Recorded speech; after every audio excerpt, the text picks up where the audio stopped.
Do you know they're still talking about that flood in many cultures around the world? So far, 270 flood legends have been identified in different countries and cultures around the world. The Hawaiians have a legend that says, long after the death of Kunihana, the first man, the world became a wicked, terrible place to live. There was one good man left. His name was Nu'u. He made a great canoe with a house on it and filled it with animals. The waters came up over all the earth and killed all the people. Only Nu'u and his family were saved. One family saved in a boat full of animals. Sounds kind of like the Bible story, doesn't it? The Chinese have a legend called the Hiking Classic. They say that Fuhai is the father of their civilization. Fuhai is probably Noah, okay? The story says, Fuhai, his wife, 3 sons, and 3 daughters escaped a great flood. He and his family were the only people alive on earth. After the great flood, they repopulated the world. Interesting. Now, the Toltec Indians in Mexico have a very interesting story. They said the first world lasted 1,716 years and was destroyed by a flood that covered the highest mountains. One family named Coxcox survived. 1,716 years. Well, the Bible dates add up to 1656 from the creation to the flood. But that's not bad for a legend 4,000 years old. Question, why would there be nearly 300 flood legends? I think it's because there was a flood. That's my theory. Okay. Probably the Atlantis legend, everybody's searching for the lost continent of Atlantis. Probably it's another flood legend. As far as the folks on the boat were concerned, the whole world sank beneath the waves. Actually, they were going up. The world wasn't going down.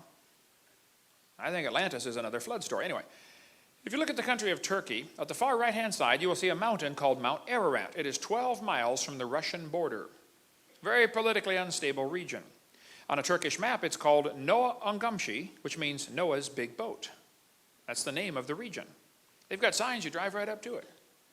Noah's big boat, this way, 5 kilometers. In 1960, this was discovered by a high-altitude surveillance plane. In 1978, there was an earthquake, and either it lifted up or the ground dropped down. I don't know, the result's the same. It is now sticking up out of the ground about 18, 20 feet. Ron Wyatt died in 99. He was a good friend of mine. He and many others have spent years studying this thing, but they think it's Noah's Ark. Richard Reeves took over for Ron. There he is in front of his model of Noah's Ark that he built. But according to them, the Ark has collapsed. Obviously, a boat that old would, cave in and fold out to the side. It's splayed. And so one of the arguments the skeptics use is, well, it's too wide to be Noah's Ark. Well, of course it's too wide. Boats all do that. They fall outwards. You can go to any old rotten boat someplace, you'll see the same effect. But radar scans show that there are deck timbers, some kind of huge timbers in there. Apparently, some kind of big structure. They find iron rivets in there. The Ark was bolted together. They knew about iron back then, not a problem. You can see some of the rivets at the Wyatt Museum south of Nashville, Tennessee. It used laminated wood, 3 layers of wood glued together with a tar-like substance, pitch, made from tree sap. And apparently it's like basic plywood, okay? Huge, thick layers of wood. And there's no grain in the wood.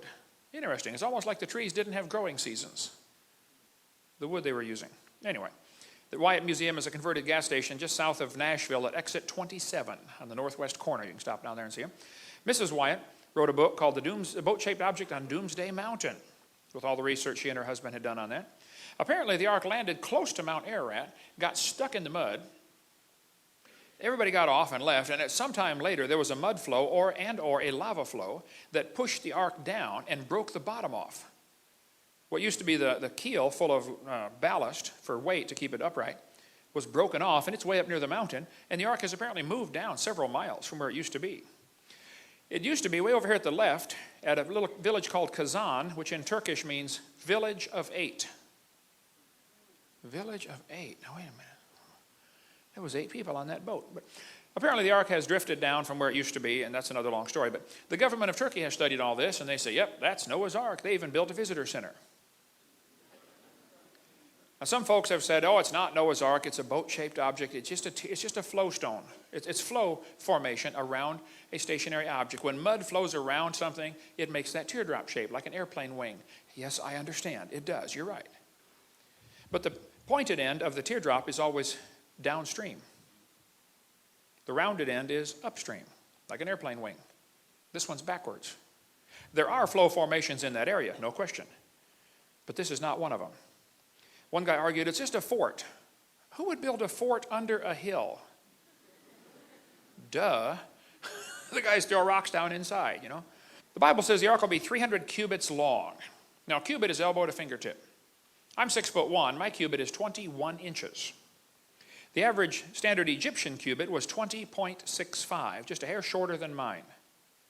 That boat-shaped object is 515 feet long, which is 300 Egyptian cubits. So that doesn't prove it's the ark, but it is interesting. It is the right size, okay? It's about 2/3 the size of the Titanic, about 2 football fields long. Pretty good-sized boat. In that region, near the village of Kazan, they found 12 giant rocks that weigh 9,000 pounds. These rocks appear at Kazan, 9,000-pound rock, and they have holes in the top. Apparently, this rock was to be held over the side of the boat to be what's called an anchor stone or a drogue stone. And the hole in the top of the rock is curved. I have drilled a lot of holes in my life. I've done a lot of building construction. I don't know how you would drill a curved hole through a rock. But there they are. When the Sea of Galilee dried up quite a bit here 10 years ago, it exposed all kinds of beach that had never been exposed in centuries. And all around there, they found hundreds of small rocks with holes in them. It's a common practice in stormy areas like that to put rocks around the side of the boat to keep the boat stabilized. Give it some weight. If it gets windy, you drop them down into the water, and you now have a sea anchor all the way around the boat. But anyway, there are a lot of folks who think these rocks were actually drogue stones or sea anchors for Noah's Ark.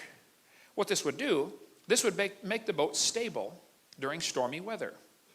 It's almost like you're anchored to the water, if you can imagine that. And if it really gets windy, the rocks are going to drag behind you, and now you're always perpendicular to the waves. You can't capsize. One atheist wrote me a letter, and he said, Hovind, I heard your seminar about Noah's Ark having big rocks hanging over the side. You are so stupid. Don't you know if he had rocks hanging all over the boat, it would slow him down?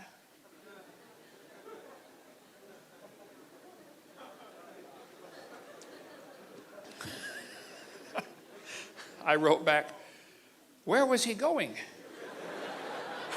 There is no place to go, okay? The whole world's underwater, okay? He's just trying to float. You see, Noah, the instructions are real simple. Get in, sit down, float, land, get out, okay? You don't have to go anywhere. No sails. You don't have to steer the boat, okay? One atheist said, well, a sailboat was built with 6 masts and it leaked so bad because of the twisting from the sails. Well, Noah's Ark didn't have any sails, okay? It just was designed to float. And some people think it might have had a moon pool in the center because a long ship has trouble going over the waves. It tends to lift up and the ends are exposed and it tends to flex or break in the middle. Well, if Noah's Ark had a moon pool, that would solve the problem. What it is, it's a hole in the center. As the waves go up and down, the water goes up and down inside that hole. Of course, you got a wall built up on the inside. It's called a moon pool. As the water goes up and down inside that moon pool, going over the waves, it acts like a giant piston, forcing fresh air in and out of the boat every time you hit a wave. Dinosaurs getting off the ark had a very difficult time. The climate had changed. Things were different. Remember, before the flood, they lived to be 900. Read your Bible. After the flood, they only lived to be 400, and then 200, and then 100. Something changed. Well, for one thing, that canopy overhead was gone. Number two, the soil was now not loaded with minerals like it's supposed to be to have plants grow like crazy. And the atmospheric pressure was different. The canopy had collapsed. It was gone, I believe. Sunlight was now getting through, radiation, etc. Many more problems in the post-flood environment. Dinosaurs had 2 problems. Number one, the climate change. Number two, was probably worse, people hunted them. They killed them. Now, they didn't call them dinosaur, though. They called him dragon. See, the word dinosaur wasn't made up till 1841. So for most of human history, these creatures are called dragons. Did you know dinosaurs not even in the dictionary in 1891? For most of human history, they were known as dragons. Now, dragons are mentioned in the Bible 34 times. People say, why aren't dinosaurs in the Bible? Last night, I'm talking to this lady at the counter at the hotel. She said, well, dinosaurs aren't in the Bible. I said, that's correct. That word wasn't made up till 1841. And if you got the right Bible, that was translated 1611. So of course you're not going to find that word in there. Duh. But they called them dragons. Dragons are listed in the dictionary in 1946 as now rare. As the population of people began to grow after the flood, the population of dragons began to go down. Because nobody wants to live next door to a dragon. Same thing happened in Cobb County, Georgia, where Atlanta is today. Do you realize how many grizzly bears there are roaming around the woods right now near Atlanta, Georgia? 0. Do you know how many there were just 300 years ago? Hundreds. What happened to the grizzly bears in Cobb County, Georgia? Well, as people move in and civilize an area, the big ferocious animals are killed off or driven off. Happens everywhere. If it came on the evening news tonight that there were 5 grizzly bears roaming around Cobb County, do you know what would happen by 6 o'clock in the morning? They'd all be dead. Because every redneck in 4 states would be out there with a rifle trying to shoot one. Right? And whoever could shoot the biggest one would be a hero.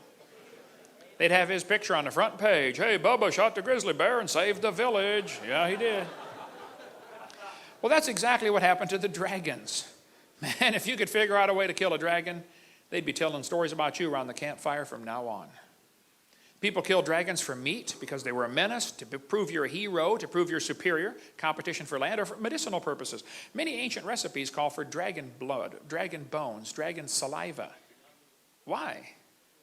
Gilgamesh is famous for slaying a dragon. A Chinese legend tells about a guy named Yu that surveyed the land of China.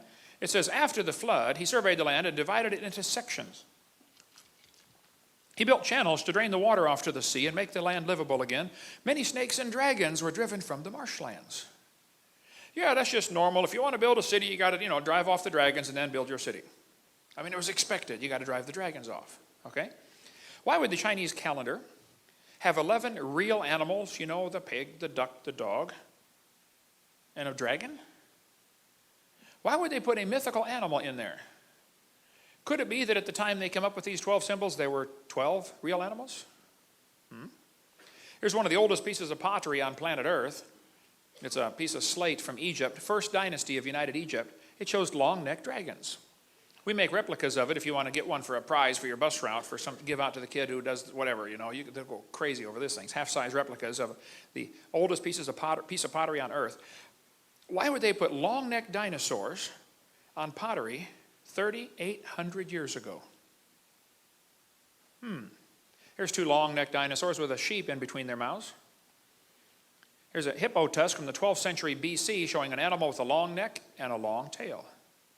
Here's a cylinder seal showing what appears to quite obviously be long-necked dinosaurs. The Bible talks about a fiery flying serpent in Isaiah 14. Wait a minute, a fiery flying serpent? Well, if you read the story of Herodotus says he went to a certain place in Arabia, almost exactly opposite Buto, to make inquiries concerning the winged serpents. On my arrival, I saw the backbones and ribs of serpents in such numbers as it's impossible to describe. The winged serpent is shaped like the water snake. Its wings are not feathered, but resemble very closely those of the bat. The people where the bones lie at the entrance of a narrow gorge between steep mountains. The story goes that with the spring, the winged snakes come flying from Arabia towards Egypt, but are met in this gorge by the bird called ibises, who forbid their entrance and destroy them all. The book of Josephus talks about the fiery flying serpent that Moses had to kill when he came to the land of Ethiopia. And he ended up marrying the princess of the Ethiopians, and which is why his sister got mad at him later for marrying an Ethiopian. Not because she was black necessarily, but because of how this all happened. You read the story in Josephus' book. Anyway, in the Anglo-Saxon Chronicle, it talks about in 793 AD, about the fiery dragons flying across the firmament. The Babylonian god Marduk has shown pictured on a fire-breathing dragon. You say, Brother Hovind, now you don't believe in fire-breathing dragons, do you? Yeah, I believe there were some. We cover all that in our videotape about Leviathan, but Job chapter 41 talks about Leviathan. It says, out of his mouth go burning lamps and sparks of fire leap out. Out of his nostrils go a smoke.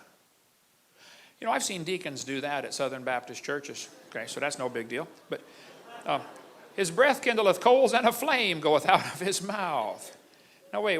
Was there really a fire-breathing dragon? Well, you better watch the Leviathan video about the fire-breathing dragon. But if you get a Catholic Bible, you find the book of Daniel has 2 extra chapters in it.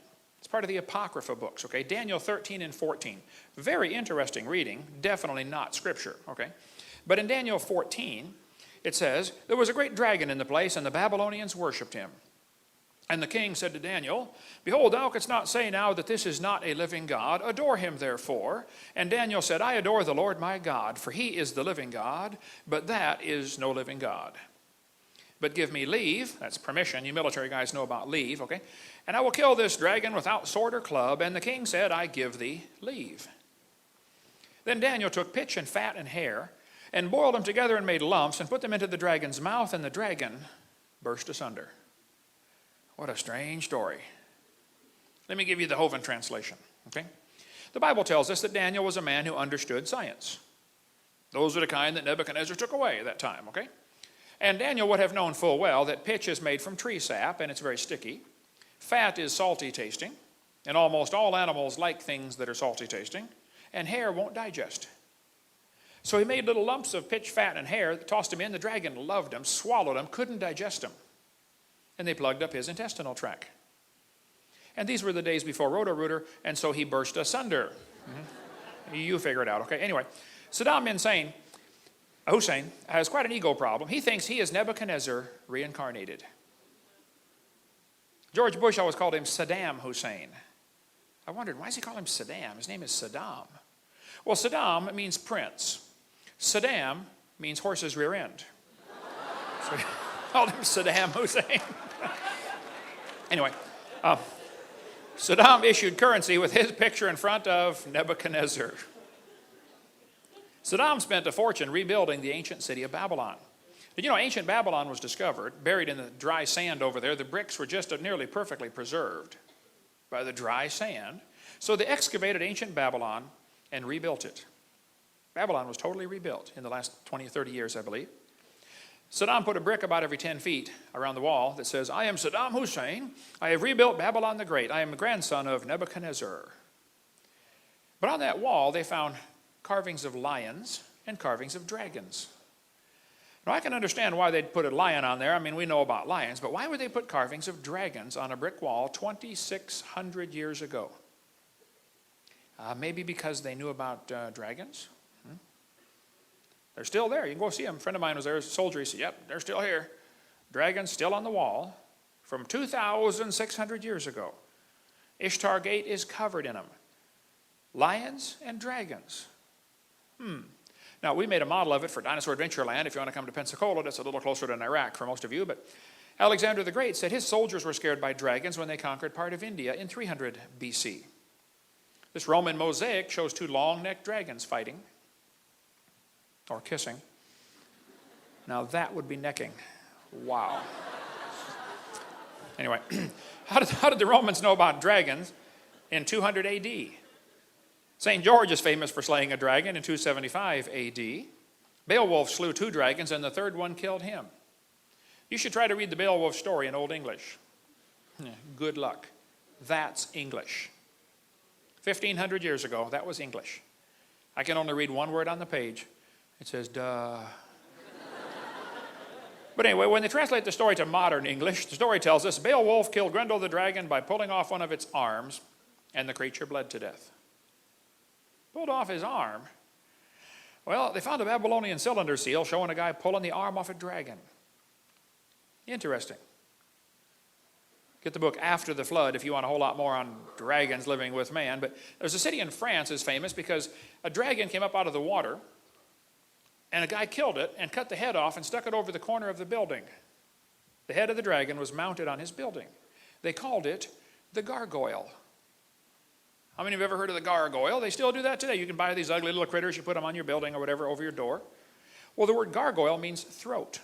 We get our word gargle, gurgle, regurgitate, gorge, and glutton from that word. It has to do with the throat. So next time you gargle, you can think about slaying a dragon. You say, Brother Hovind, I am slaying a dragon when I gargle. Okay, anyway.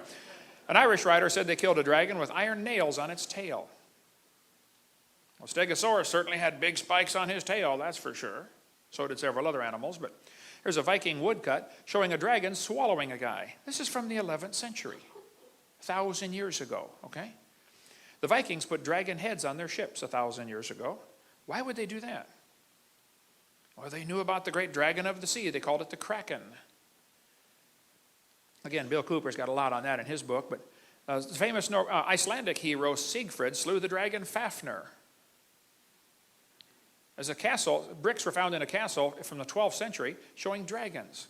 There's a 12th century castle in Germany with dragons on it. Why would they put dragons on their castles? Marco Polo lived in China for 17 years. When he came back, he said, the emperor is raising dragons to pull chariots in his parades.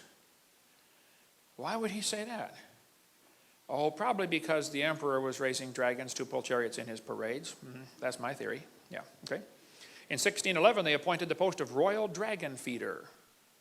Why do you need a royal dragon feeder? Let me guess, to feed the dragon. Yeah, right, okay. There's a 13th century castle with dragons on it. There's a grave from the 15th century showing, and carved in brass, 2 long-necked dinosaurs. 16th century castle has dragons on it. We've got 7 coins in our museum on loan. They're silver dollars from 1500s to 1600s, real silver dollars. All of them show somebody slaying a dragon. It was common 400 years ago. Everybody knew about slaying dragons. Of course, you got to slay the dragon. You know, that's just standard procedure. Save the dragon, rescue the princess, or whatever. I don't know. But here's a Russian medallion showing a guy killing a dragon. Bulgarian postage stamp has somebody killing a dragon. The crest of Lithuania shows somebody killing a dragon.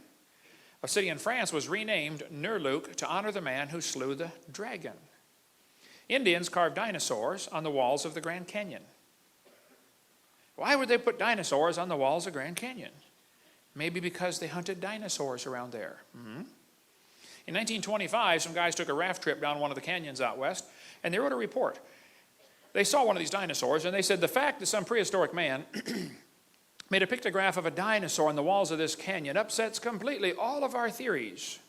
Oh, they upset his theories. Oh, no. He said about a year ago, a photograph of a dinosaur was shown to a scientist of national repute who was then specializing in dinosaurs. He said, it's not a dinosaur, it's impossible, because we know dinosaurs were extinct 12 million years before man appeared on Earth. Oh, hold on just a minute, okay?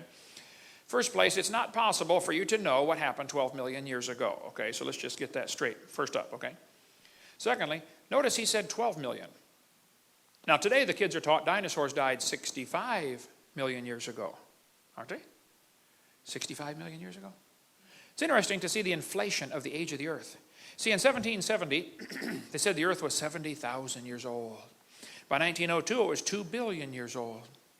1969, it was 3.5 billion years old. Today, it's 4.6. Did you know the Earth is getting older at the rate of 21 million years per year? That's 40 years per minute. Okay, it's aging rapidly, folks. Anyway, if you go to Blanding, Utah, you'll see carvings of dinosaurs on the cliff there. Apparently, they knew about dinosaurs in Utah. The Indians knew about them. They killed them, apparently. This is a cave painting in Australia showing a guy running away from what appears to be a dinosaur. I can't pronounce the name of this place in Canada, Mishapa something or other here, but it looks like these Indians have painted something on the cliff there that appears to be like a dinosaur with a dermal frill ridged on its back.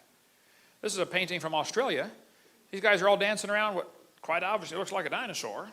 Apparently they're upset because it ate their friend. Okay, there's the friend inside. You know, give him back, please, right now. Anyway,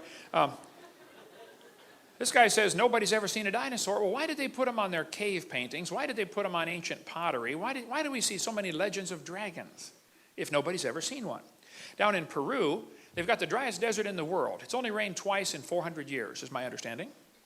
When the Spanish came across there in 1500s, they found white lines on the desert. They were obviously man-made. Somebody piled up the rocks. There's a pile of white rocks that goes sometimes for miles, straight as an arrow. These today are called the Nazca lines. How many of you have ever heard of the Nazca images? They got all these images down there down in Peru. You can study that if you'd like. But strange, these images are interesting. But one of them shows a spider which has no eyes and one leg is longer than the rest. And for centuries, everybody thought, well, these were poor, ignorant, stupid people. You know, they forgot to put the eyes on, and they made the one leg longer by accident. Recently, there was a spider discovered in the Amazon jungle 1,000 miles away. It only lives in caves. It is extremely rare. It's supposed to be one of the rarest spiders on Earth. It's 1/8 of an inch long, little tiny spider, lives 1,000 miles away in the dark, in the caves. The spider has no eyes, and during mating season, that one particular leg grows longer, and it exchanges DNA off the tip of that leg for 15 seconds. How did they know that in Peru, 1,000 miles away? Maybe they weren't so stupid after all. Anyway, in 1535, the Spanish conquistadors came through that area and they found stones with strange animals on them. They sent some back to the King of Spain and said, "What on earth are these animals carved on these rocks?" The king said, "I have no clue." Today they're called the Ica burial stones from Ica, Peru. Dennis Swift is probably the world's expert on those. He's one of my good friends from Portland, Oregon. He did a great session at our boot camp in 2005, our creation boot camp we have in Pensacola, Florida. And we've got his DVDs of him speaking on the Ica stones. Oh, it's incredible. You can still get those on our website. But these stones show dinosaurs on them. The Nazca burial stones from about the time of Christ, plus or minus a few hundred years. Some of them show brain surgery. They find brain surgery instruments, hardened copper, tempered copper instruments for cutting into people's heads, apparently. Some of them show heart surgery, limb reattachment, steam engine. One of them showed what looks like a steam engine. Strange things are found on these Ica stones in Peru, but quite a few of them, over 500 I believe, show dinosaurs. Why would they have dinosaurs and humans on the same stones? Well, because people lived with dinosaurs. Anyway, there's plenty on that. Here's one from our museum. Shows a dinosaur holding a guy by the head. This one we've got shows what appears to be a guy cutting the head off the dragon because the dragon killed his friend. You can see the friend's body is inside, but his head's missing. So his buddy's just doing what the Bible says. You know, vengeance is fine, saith the Lord. Or something like that. But this guy's jabbing one through the throat with a spear. This one's hard to see, but he's shoving the spear down the dragon's throat. This one, the dragon's got the guy by the arm, and apparently his spirit is leaving. He's flying off into heaven, or wherever they go when they die in their culture, you know. This guy's got the knife stuck in the dragon's head, and the dragon's biting the guy. We've got 8 of these stones in Pensacola, Florida. It's the largest collection in America, I believe, at $1,500 each. You know, not too many people have these things, but some of them show circles on the side. Now, that's kind of interesting. Why would they put circles on the side of the dinosaurs? Well, nobody ever found dinosaur skin until about 20 years ago when fossilized dinosaur skin was found. It's very interesting. The dinosaur skin has circle patterns on it. They had to see a live one to know to put that on the stones because you couldn't tell that from the bones. We got some dinosaur skin in our museum in Pensacola. Recently, they just found unfossilized soft dinosaur tissue. Soft dinosaur tissue? So now the brilliant scientists are trying to figure out how could tissue stay soft for 70 million years? The thought will never cross their brain to question that maybe it's not 70 million years old. I mean, that thought will never enter their head, okay? This guy's cutting the head off a dragon. There's a guy riding one. We got a ton of information on dinosaurs living with man. Sometimes they're in friendly gestures, like this one's petting him. He's got his head laying on his shoulder, okay? Pottery was found with dinosaurs on it. A mummy was found in a tomb wrapped in a blanket, and all around the blanket were dinosaurs. Why would they put dinosaurs on their blankets? Why would they put them on their pottery? Why would they carve them on cliff walls? Why would they put them on their waistbands? In Acámbaro, Mexico, 56,000 ceramic figurines of dinosaurs were found. They knew about them in central Mexico. They have always lived with man. They did not live millions of years ago. But everybody today is saying dinosaurs lived millions of years ago. Nobody's ever seen one. Yeah, I think they have, okay. An Italian peasant killed a dragon that was bothering his cows. They had it stuffed and mounted for a museum display in 1572. The Sutton artifact appears to show what it looks like a pterodactyl with its wings folded up. This lady sent me this picture of the dragon found in Utah. Said, "Brother Hovind, looks like a dinosaur to me, carved on the cliff up here." Roman artifacts were found in Tucson, Arizona. By the way, the Romans came across the ocean way before Columbus did. Columbus was not the first white man across the ocean. There was trade back and forth for centuries until the Catholic Church kind of had the Dark Ages come in and shut down knowledge and information. But Brendan the Navigator came across in 500 AD.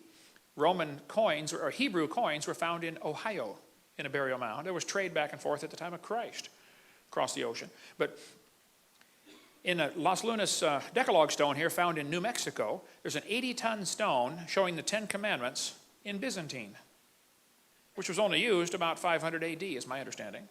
Somebody came across, tried to evangelize America, made it as far as New Mexico, 1,500 years ago. But one of these Roman swords shows what quite obviously appears to be a dinosaur on it. How on earth could they get dinosaurs on their swords? at the time of the Roman Empire.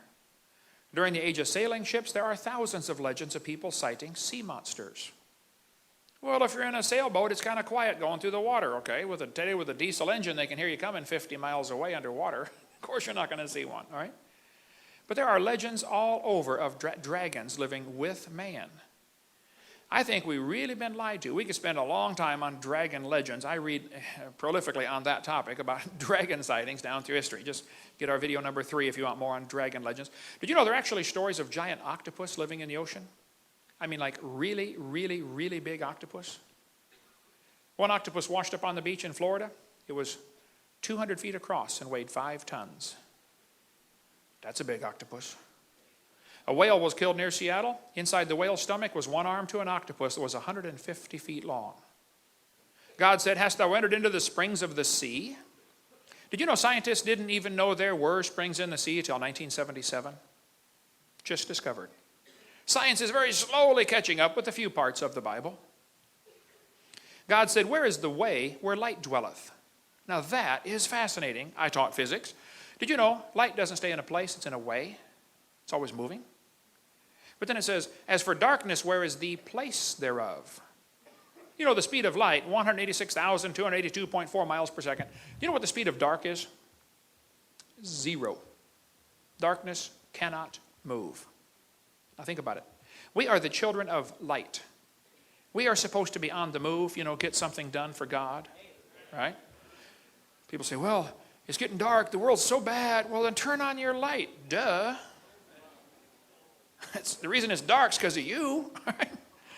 You're the light to turn it on, right? The Bible says the gates of hell shall not prevail against it. Hey, gates don't attack you. You attack them. Yeah, let's go, man. Do something for God. Anyway, verse 24. "By what way is the light parted which scattereth the east wind upon the earth?" Now, wait. Is God telling Job that the light causes the wind? He sure is. And you can ask any weatherman, that's exactly correct. The sunlight causes the wind patterns. The ground heats up, expands the air. We have wind on earth because of the light. Just like God said 4,000 years ago. God said, "Canst thou send lightnings?" Boy, it's a good thing I can't.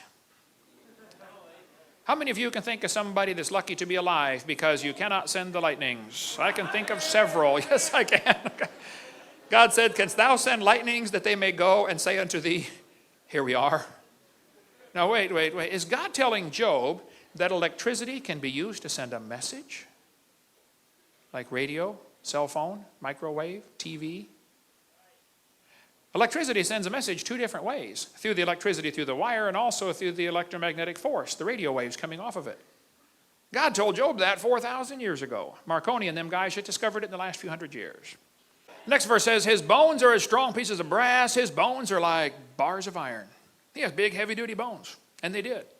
This is a real dinosaur toe bone I've got in my museum in Pensacola. One of the knuckle bones from a brachiosaurus. Now this will be kind of complicated, so listen carefully. The reason he had such big toe bones is because he had big toes. How many can figure that out with no help?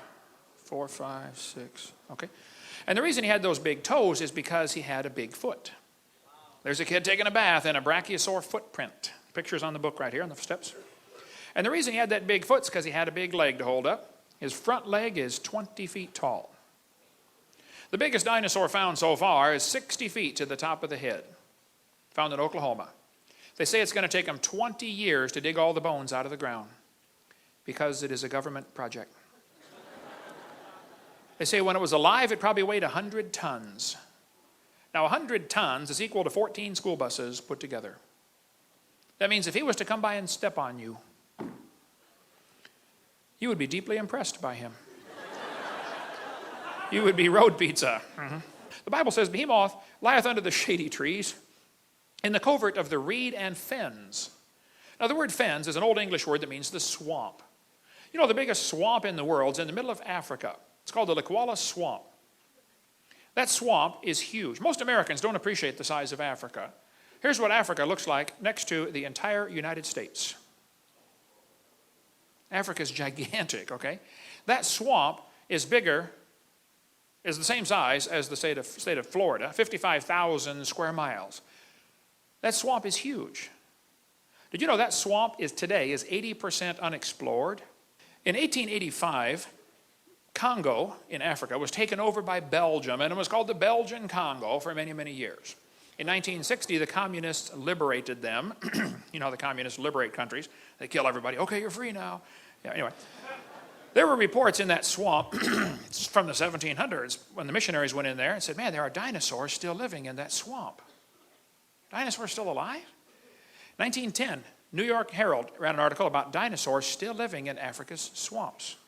Here's a Saturday Evening Post, 1948. There could be dinosaurs still alive in Africa. A big game hunter named Mr. Gobbler returned from a trip to Angola. He announced to the Cape Town newspaper, the Cape Argus, that there was an animal of large dimensions, the description of which could only fit a dinosaur. The natives call it Chippequi. In Central African Republic, they call it Nguri.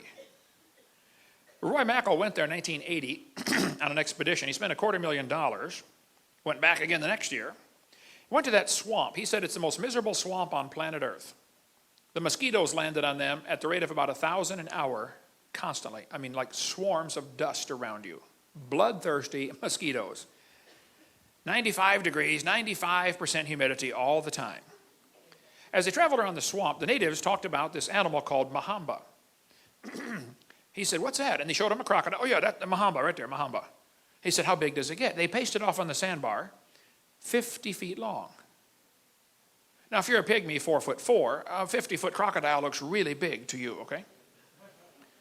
And everybody says, no, crocodiles, they never get past about 17 feet.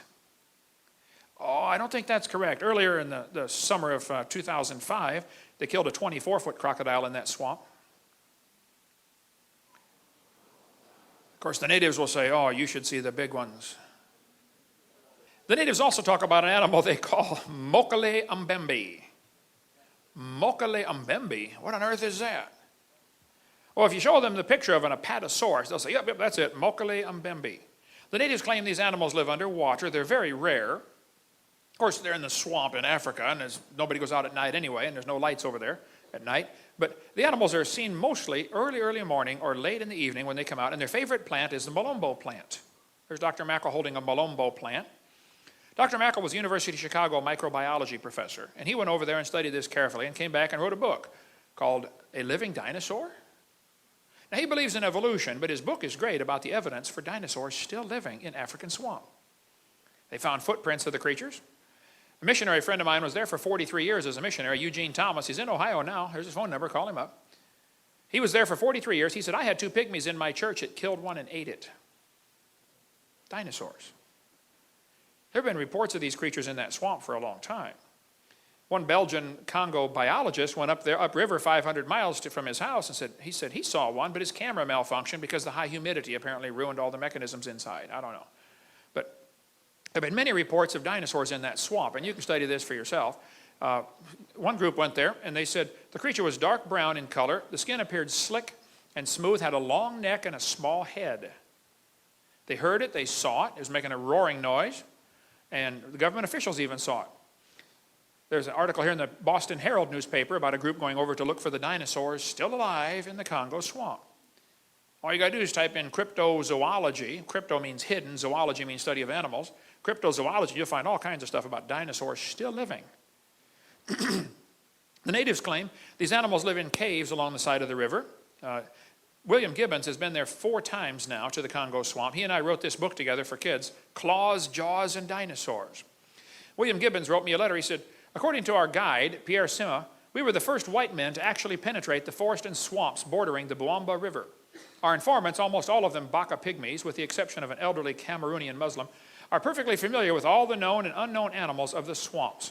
While they do not regard Lakila Mbembe, it's a different language, okay, as being an unusual animal, they do fear the creature because of its ferocity in attacking hippos, elephants, and crocodiles. The animal appears to be completely intolerant of any other large creature that shares the river and controls large stretches of the river, particularly where the food supply is present. The 2 suspected dinosaurians, Mokele Mbembe and Ngubu, are observed and encountered on a regular basis. I questioned an older Baka couple that work on Pierre's plantation. Like most pygmies, they are very familiar with the flora and fauna of the region. I presented them with our book of known African animals and dinosaur illustrations. About 98% of the dinosaur illustrations were rejected, except for two, which they picked out without hesitation, that they had observed: a sauropod dinosaur and a triceratops. Now, why would people in the middle of the swamp in Africa say, oh yeah, we've seen that one? Missionary Cal Bombay was there for years in Kenya. He said he and his wife saw one of these creatures, but the plates on the back were bigger, more like a stegosaurus. Down in South America, they've got the Amazon jungle, which is huge. In 1907, the British Army sent Colonel Fawcett to mark the boundary between Brazil and Peru. He was an officer in the Royal Engineers and was known as a meticulous recorder of facts. In the Beni swamps, he said he saw what he believed to be a diplodocus. The natives and the tribes around there say, oh yeah, that animal still lives out here in the swamp. Colonel Fawcett's son made sketches of the footprints. In 1883, Scientific American ran this article before they got committed to evolution. An article like this would never make it in Scientific American today, because now they're dedicated to preserving the theory. But they said the Brazilian minister at La Paz, Bolivia, had remitted to the Minister of Foreign Affairs in Rio photographs of drawings of an extraordinary saurian killed on the Beni after receiving 36 balls. By order of the president, the dried body, which had been preserved and was sent to La Paz. It was 12 meters long, 39 feet from snout to point. It had scale armor. The neck is long, the belly large and almost dragging the ground. Professor Gilvetti examined the beast, said it's a member of a lost species. The Indians in that region make small earthen vessels in the same shape, probably copied from nature. Dinosaurs? Vaughn Goff called me 3 days ago, because I was driving up here to Indiana. He said, yeah, the natives in his area talk about a lizard that's 30 feet long, 5 feet tall, makes a thundering noise to startle its prey. The native Waiwai Indians call it Uru Feri, and they are terrified of this creature. Here's his email, vaughn@goffministries.org. Email him. They talk about dinosaurs still in the swamp down there. Here's a giant snake that was killed several years ago, 35-foot snake. It had eaten a man who fell asleep on the job. Stay awake on the job, fellas, okay? This snake was reported in Indonesia being 49 feet long. I don't know if it's true or not, but I mean, people might have exaggerated, but that's the reports of a giant snake down there. Colonel Fawcett said he killed a 62-foot anaconda snake. And the natives were terrified. They said, Colonel, if there's one, there's going to be another one. The officials of Brazil-Colombia boundary in 1933 killed a 98-foot snake, 2 feet in diameter, weighed 2 tons.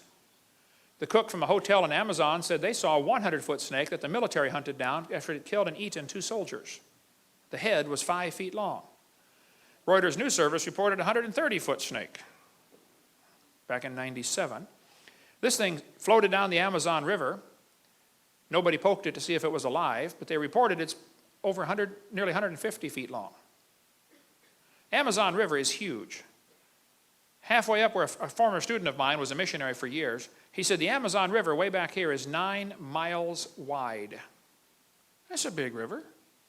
There's a lake in Scotland called Loch Ness. Has anybody ever heard of Loch Ness?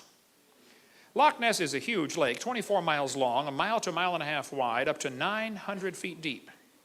Loch Ness is big enough that everybody on planet Earth could go drowned in it at the same time. It would hold the entire population of the world. 6 billion people would fit in that lake. It's huge.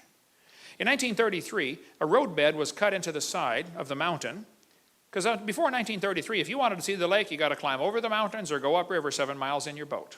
So not many people went there. Very sparsely populated. In 1933, the first year the road was put in, there were 52 separate sightings of the Loch Ness Monster. This author said there have been 9,000 reported sightings today. Now that was back in the 1960s when this book was written. Today it's over 11,000 reported sightings of the Loch Ness Monster. 11,000. Of course, some are fakes and frauds, okay? I wouldn't trust the, Weekly World News, where they got all this weird stuff in there. But Sir Peter Scott's a member of Parliament. He said he saw it. He believes it's a plesiosaur. Almost everybody that sees it says it's this animal right here, a plesiosaurus. Long neck, 4 big flippers. One guy wrote a book and he said, some people think Nessie is a plesiosaur. There's one thing wrong with this theory. Plesiosaurs are believed to have become extinct 70 million years ago. Oh, is that what's wrong with the theory? I think this evolution theory has got to be the biggest hindrance to scientific research there's ever been. Okay? You look at the facts, forget your theories, look at the facts and come up with your conclusions. Okay? Arthur Grant nearly ran into Nessie on his motorcycle one night. He said, I had a splendid view of the object. In fact, I almost struck it with my motorcycle. It had a long neck, large oval-shaped eyes on top of a small head. The tail would be 5 to 6 feet long. He describes it, 15 to 20 feet long altogether. He said, knowing something of natural history, he was a veterinarian student, okay? He said, I've never seen anything like it in my life. Here's the sketch he drew of what he nearly ran over on his motorcycle. A 20-foot-long plesiosaur. Alexander Campbell was the game warden for Loch Ness for 47 years. He said he saw it 18 times. There's the sketch he drew of it. Many people have tried to catch the Loch Ness monster. They've used everything you can imagine for bait, and some things you could not imagine. So far, nobody's caught it. I mean, the lake is huge. But there have been many, many sketches drawn. One family said they saw it with a sheep in its mouth. One guy got a picture of the hump sticking out of the water. The neck is over on the far right. Then Reader's Digest, of course, they crop everything down. They cut the neck off when they publish their picture. The crop picture. But McLeod said he watched it for 9 minutes through binoculars and made 4 sketches of it, of what he saw. McLeod said, I think the monster looks like this. All you got to do is, watch TV programs once in a while where they talk about the Loch Ness monster. There are thousands of people who will go on record and say, I have seen it. World Book Encyclopedia paid to have a submarine taken over there from South Carolina, the mini sub. The guy went down in the water and said, that water is so black, I can't even see the front of my own boat. Loch Ness is like a giant mud puddle. You go down in there just a few feet, visibility is 0. You can't see a thing. Japanese put 24 boats, went all the way down the lake and reported, they scanned the bottom with sonar, and said, man, this is a deep lake, and it's wrinkled up like a raisin. And there are caves going off to the side. Probably with air chambers, the creature can come up under, and go under inside the mountain and breathe and live in there. One guy got a picture of diamond-shaped flipper underwater. Again, they thought it was a plesiosaur. Reader's Digest published this picture, and back in '78, pictures right there on the floor, about Nessie with its mouth open. We can go all day about Loch Ness Monster, but they said this photograph was a fake, and it probably was, but I don't know. It's interesting, they waited till the last guy involved died to announce it's a fake. Now how do you check out the truth? But anyway, there are other lakes besides Loch Ness. There's Loch Lochy, Loch Morar. There are many other lakes reporting creatures. There's one called the Morgwar, the Cornish sea serpent by England. The English Channel has many reported sightings of a creature like this. In 1749, in England, a creature was caught resembling in some degree an alligator, but having 2 large fins. The body was covered with impenetrable scales. It had 5 rows of teeth. 1934, this thing washed up on the beach in Normandy, France. There's a guy standing there looking at it for scale. A couple of scientists reported this creature swam past their boat in Brazil in 1905. They reported the whole thing in a scientific journal. The creature had a long neck, 6 feet long, 2 feet high. The dorsal fin, was 6 feet long, 2 feet high, a small head on a neck about 7 or 8 feet long.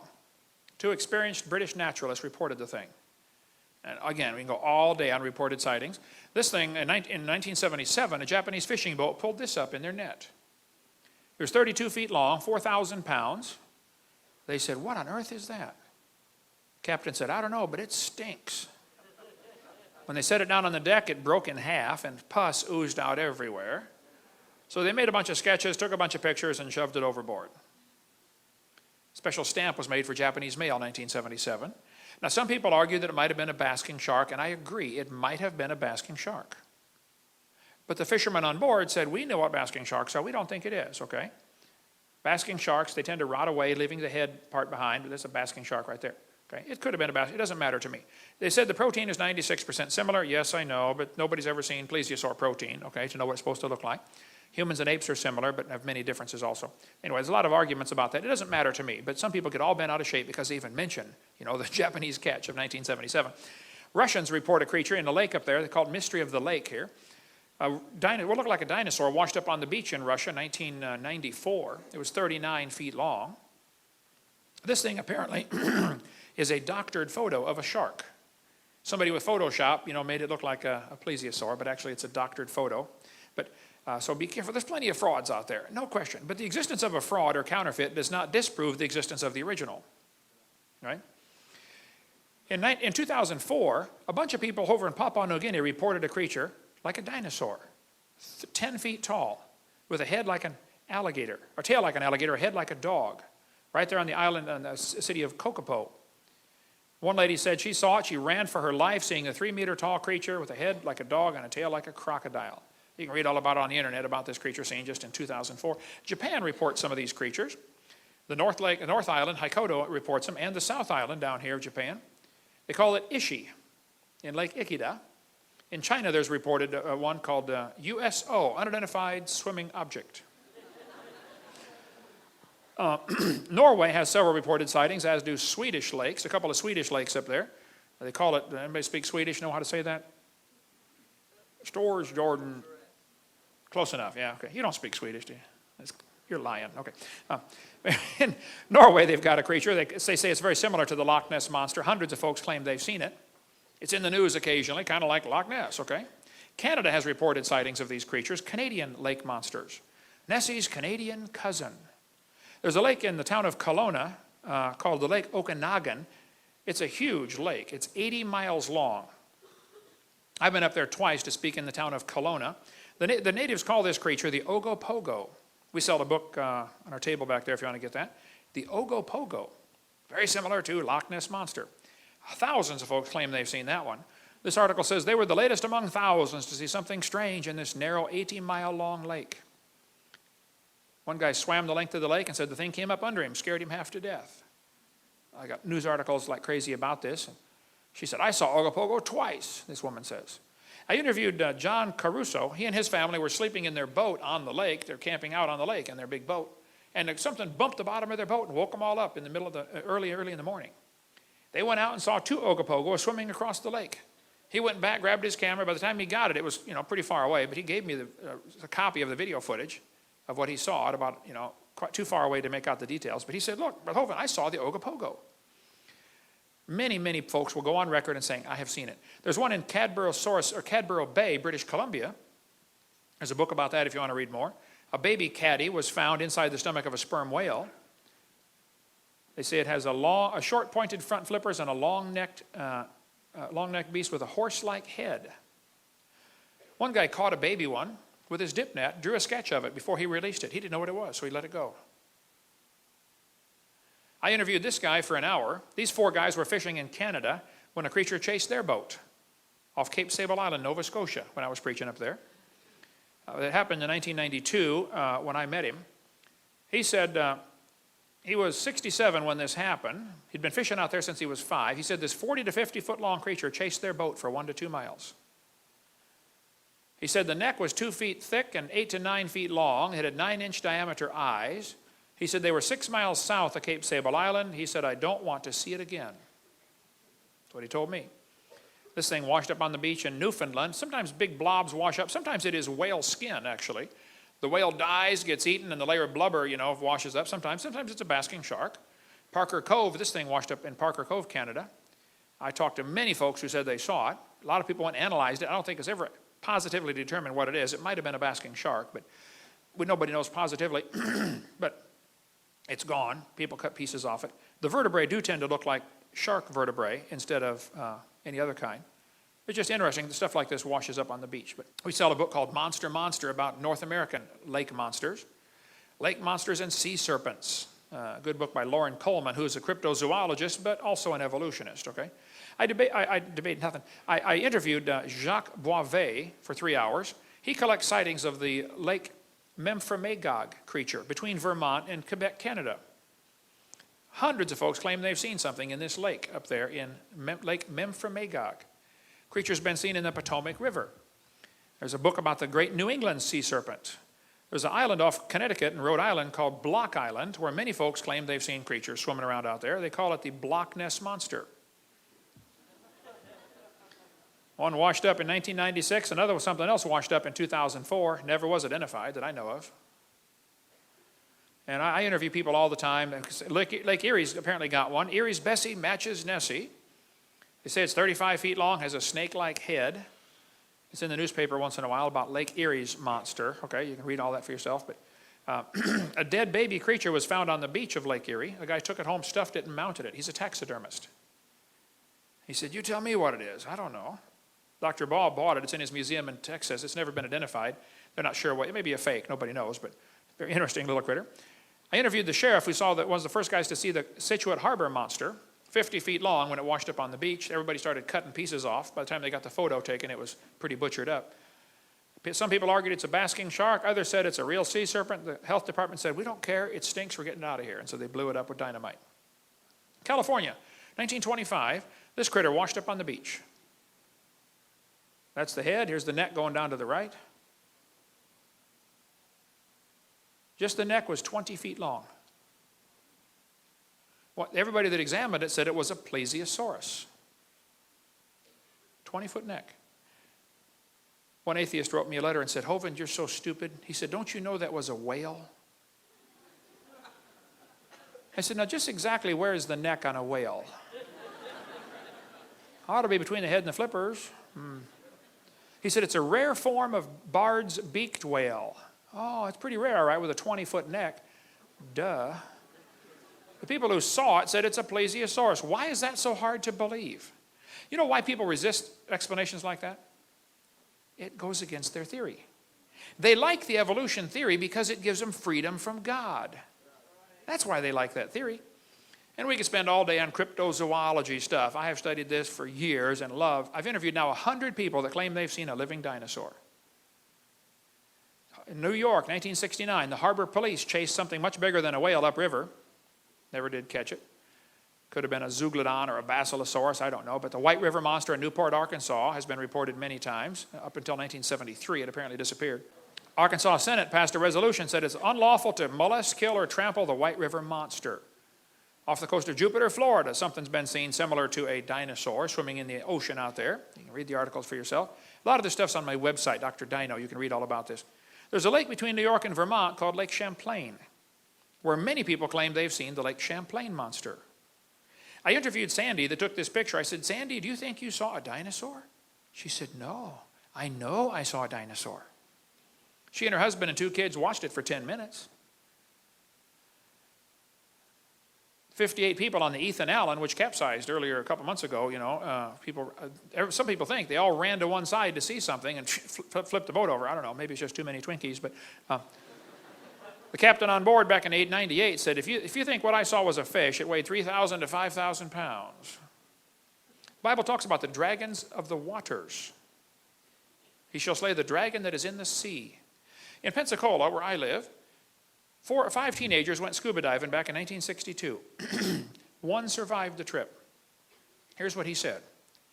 They were going out to the sunken ship in the Pensacola harbor called the Massachusetts, and here's what he said. I've got tons of stuff on this. He said, we were in an Air Force rescue raft bound for a sunken ship a few miles off the coast. Midway out, we were caught in a storm and dragged out to sea. When the storm cleared, we were in a dense fog. We began to hear strange noises like the splashing of a porpoise and a sickening odor like dead fish. The noise got closer to the raft, and I heard a loud hissing sound. Out in the fog, we saw what looked like a long pole about 10 feet high sticking up out of the water. On top was a bulb-like structure. It bent in the middle and went under. It appeared several more times, getting closer to the raft. The silence was broken once again by something out of the fog. I can only describe it as a high-pitched whine. We panicked. All 5 of us put on our fins and went into the water. Keep together and try for the ship, I yelled. After we got in the water, we got split up in the fog, and from behind I could hear the screams of my comrades one by one. I got a closer look at the thing just before my last friend went under. The neck was about 12 feet long, brownish green and smooth looking. The head was like a sea turtle, except more elongated. The eyes were green with oval pupils. I don't know how long it was before I heard a scream. It lasted maybe half a minute. Then I heard Warren's call, hey, help me, it's got Brad, I've got to get out of here. His voice was cut off abruptly by a short cry. Brad, Warren, hey, where is everybody? I yelled back at the top of my lungs. Larry now swam with Eric and me. Warren and Brad were nowhere in sight. Right next to Eric, that telephone pole-like figure broke water. I could see the long neck and 2 small eyes. The mouth opened and it bent over. It dove on top of Eric, dragging him under. I screamed and began to swim past the ship. My insides were shaking uncontrollably. He drew a sketch of the thing that killed his friends. He said, I finally made it to the top of the ship and stayed there most of the night. Next morning, I swam to shore, was found by the rescue unit. That's the sketch Brian McCleary drew of what he saw that killed his 4 friends. I was speaking in Fort Walton Beach, Florida one time, and Valerie Bill came to me and said, Mr. Hovind, my stepson, Larry Bill, was one of the kids who was eaten. That story you are telling is correct. But the Pensacola News Journal said, after they interviewed him, they said, this is a beach town. You know, people come here to go swimming. We're not going to report that your friends got eaten by a dinosaur. We're going to report that they drowned. So that's what the newspaper said, 4 teenagers drowned. Panama City, there's something seen there similar. Youth director at a Lutheran church told me his whole youth group was in the van and they saw a creature like that in Panama City Harbor. There have been many reports of dinosaurs still living. There could be some pterodactyls still alive. The natives call the animal the Congomato. If you're in Congo, in Kenya they call it Batamzinga. Steve Romandi was on the Kenya Olympic running team. He called me and said, he was going to school in Louisiana. He said, Mr. Hovind, I saw those creatures. He said, we've got them in my village in Kenya. He said, their favorite food is decaying human flesh. They dig up graves and eat the bodies. They kept talking about the Congomato. Well, we could cover dinosaurs still living for hours, but there have been lots of reports of pterodactyls still around. I get calls about this from people all the time, about pterodactyls being seen in Papua New Guinea or in Indonesia or in Venezuela. Wish we had time to cover all that, about all these pterodactyl sightings. Dave Wetzel went there and said, man, the natives kept talking about this flying ropin that glows in the dark over in Papua New Guinea. It lives on the island right there.